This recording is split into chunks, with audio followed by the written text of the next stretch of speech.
Senator Joseph Biden may have more explaining to do. The new questions stem from taped remarks of Biden during an April campaign appearance in New Hampshire. I went to law school on a full academic scholarship, the only one in my class to have a full academic scholarship. Went back to law school and in fact ended up in the top half of my class.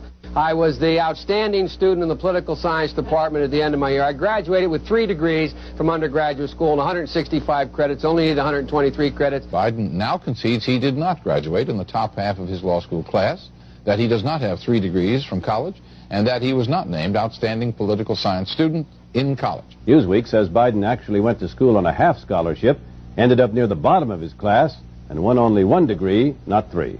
Joe Biden ranked 76th in a class of 85 at the University of Syracuse Law School. I mean, this guy comes off this whole thing as a flyweight. Now Biden says Newsweek is right. His memory had failed him. And I'd be delighted to sit down and compare my IQ to yours if you'd like, Frank. Joe Biden was victimized by the truth. Bye-bye Biden. He may not know it yet, but I think this is going to be very difficult for him to recover. Is Joe Biden dead meat, yes or no? I think so. Bob? It's in terminal condition. Terminal. Eleanor? Yes, unless he comes in third in Iowa. Morton? Dying. I say dead. Democratic presidential candidate Joseph Biden today faces a controversy. 3 weeks ago at a debate at the Iowa State Fair, he used phrases identical to those delivered by British Labour Party leader Neil Kinnock. Biden seemed to be claiming Kinnock's vision and life as his own. Why is it that my wife is sitting out there in the audience, is the first in her family to ever go to college? Why is Gladys the first woman in her family in 1,000 generations to be able to get to university? My ancestors who worked in the coal mines in northeast Pennsylvania and come up after 12 hours and play football. 8 hours underground and then come up and play football. It's because they didn't have a platform upon which to stand.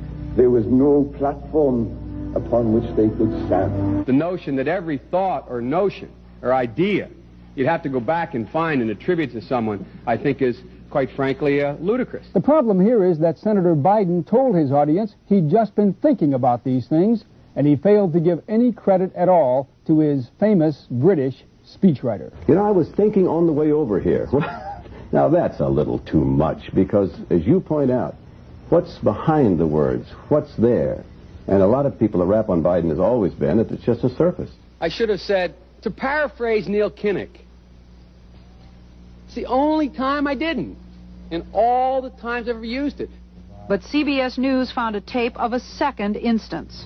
It reappeared in the New York Times with a new charge, that Biden had appropriated a famous litany from the late Robert Kennedy about what the gross national product cannot measure. It cannot measure the health of our children, The health of our children, the quality of our education, the quality of their education, the joy of their play, or the joy of their play.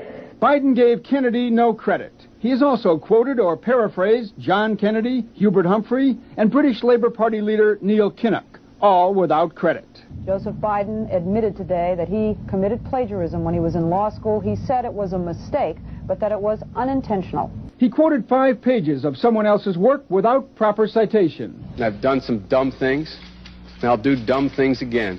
He was given an F. So, ladies and gentlemen, I've been dumb. To the political community in Washington, it all seems of a piece. Plagiarism at law school, plagiarism on the stump. The great communicator. Strike that. The great imitator. You don't steal verbatim, or when you do, as he did 99% of the time, you give credit. Biden's critics say he sells himself as a man whose words and visions can inspire a new generation in politics. But if the thoughts, phrases, and visions really belong to others, it's a form of false advertising. Is it a wise idea, though, to take something that personal, anyway, from another politician and try and appropriate it to your own campaign? I think it was a stupid thing to appropriate material that was really very personal, that was someone else's. Most people didn't know who he was, you know, Joe Biden, and now they're going to say, oh yeah, he's the guy who plagiarized. That's a lot of people. Politically, that's devastating. These clips are devastating. He looks like a Joe Biden wind-up doll with somebody else's words coming out.